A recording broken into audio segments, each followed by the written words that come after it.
যশোরে হামের প্রাদুর্ভাব বেড়েছে। প্রতিদিনই হাসপাতালে নতুন নতুন রোগী ভর্তি হচ্ছেন। তবে এই রোগে সবচেয়ে বেশি আক্রান্ত হচ্ছে শিশুরা। এ কারণে বেড়েছে হামের টিকার চাহিদাও।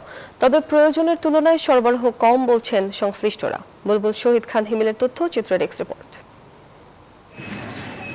যশোরেও ছড়িয়েছে হাম আতঙ্ক। প্রতিদিনই হাম আক্রান্ত রোগী ভর্তি হচ্ছে যশোর জেলা হাসপাতালে। চলতি মাসে 5 মাস থেকে 6 বছরের মধ্যে 15 জন শিশু ভর্তি হয়েছেন।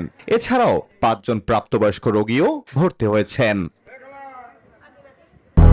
200-র বেশি সার্ভিস ও ফিচারে লেনদেনের সব বিকাশ অ্যাপে সম্ভব। আক্রান্তদের সবাইকে হাসপাতালের আইসোলেশন ওয়ার্ডে রেখে চিকিৎসা দেয়া হচ্ছে।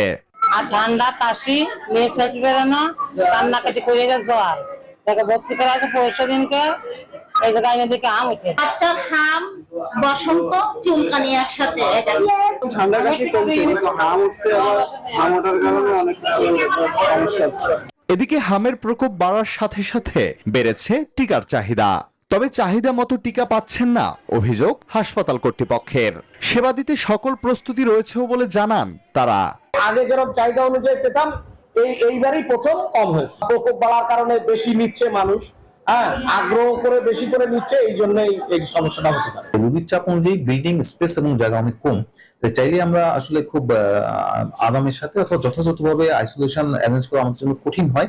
তারপর এই জায়গাগুলোকে রিঅ্যারেঞ্জ করে আমরা আইসোলেশন রাখার চেষ্টা করছি।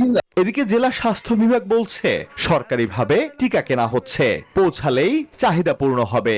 টিকা এই মুহূর্তে কম আছে, মানে গভর্নমেন্টের তো টিকা কিছু ক্রয় প্রকাশন আছে, তো যার কারণে পুরোপুরি টিকা এখন আসে নাই। আপনি গতদিন হয়তো স্বাস্থ্যমন্ত্রীর বক্তব্য শুনেছেন, এটা লাইনে আসছে, চলে আসবে আর কি। কিন্তু এখন যে একেবারে টিকা নাই, বিষয়টা তা না।